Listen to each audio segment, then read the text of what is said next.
7 years after I disappeared, my sister found my name on the organ donor registry. She stood in the transplant center, staring at the paperwork in the nurse's hands. Her brows knit as she looked at the photo attached to the file, along with the name I used to go by. "Where is he?" she asked. "He's in hospice on the 12th floor," the nurse answered quietly. "Today is the last day he'll still be conscious. The surgery is scheduled for tomorrow morning." Her expression turned cold as she headed upstairs. The moment she pushed open the door, she saw me sitting on the bed, writing my final letter. Landon. I looked up at her and smiled faintly. "You must have the wrong person, Ms. Bennett. My name is Jay Mercer, not Landon Bennett." She stepped toward the bed, her tone rigid. "Come home. Apologize to Mason, and I'll hire the best specialist in the country for you. That won't be necessary." I didn't even look up again as I signed the last line of the organ donation papers. "I didn't do anything wrong. I'm not apologizing to anyone." After a long silence, Sherry Bennett let out a cold laugh. "You really haven't changed. 7 years later, and you're still pretending to be innocent." Her eyes narrowed, scanning me. "You're sick? What kind of illness needs surgery?" I smiled faintly. "Stage 4, glioblastoma, brain cancer." I glanced at the donation papers beside me. I figured my organs would do more good saving people than rotting underground. Something flickered across Sherry's face, but it vanished instantly, replaced by that same icy look. "Cut the act. Do you think playing pathetic is going to make me feel sorry for you?" Her gaze swept over the small hospice room, taking in the peeling walls, the worn folding chair, and the dying flowers by the window. "So life didn't work out after you left home? If you hadn't done those disgusting things back then, maybe you wouldn't have ended up like this." I lowered my eyes to my hands, now so thin, every bone showed clearly beneath the skin. I said nothing. "Landon." She said my old name softer this time, her voice cracking. "Are you really that sick?" I looked at her without blinking. "Why do you care, Ms. Bennett?" "Because I'm your sister." "No." My voice stayed calm. "Your brother died 7 years ago." Her face went pale with anger. "You really hate me that much? After everything that happened?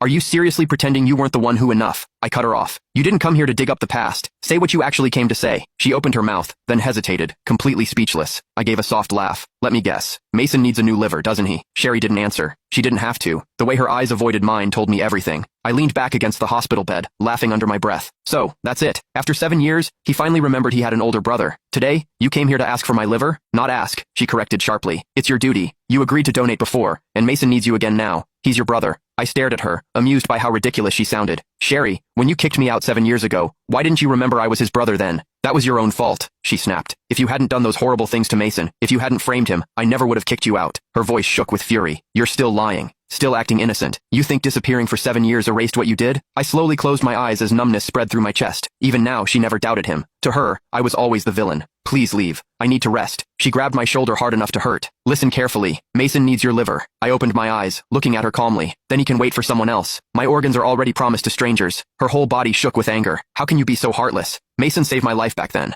Without him, the Bennett family wouldn't even exist today. And you're nothing but an ungrateful parasite." I didn't answer, only turning my head toward the window. "Landon, let me make this clear," she said coldly as she released me. "If you refuse to save Mason, I won't let you have peace. I'll use every connection and every penny the Bennett family has to keep you alive. You'll spend the rest of your life wishing you were dead." I listened to her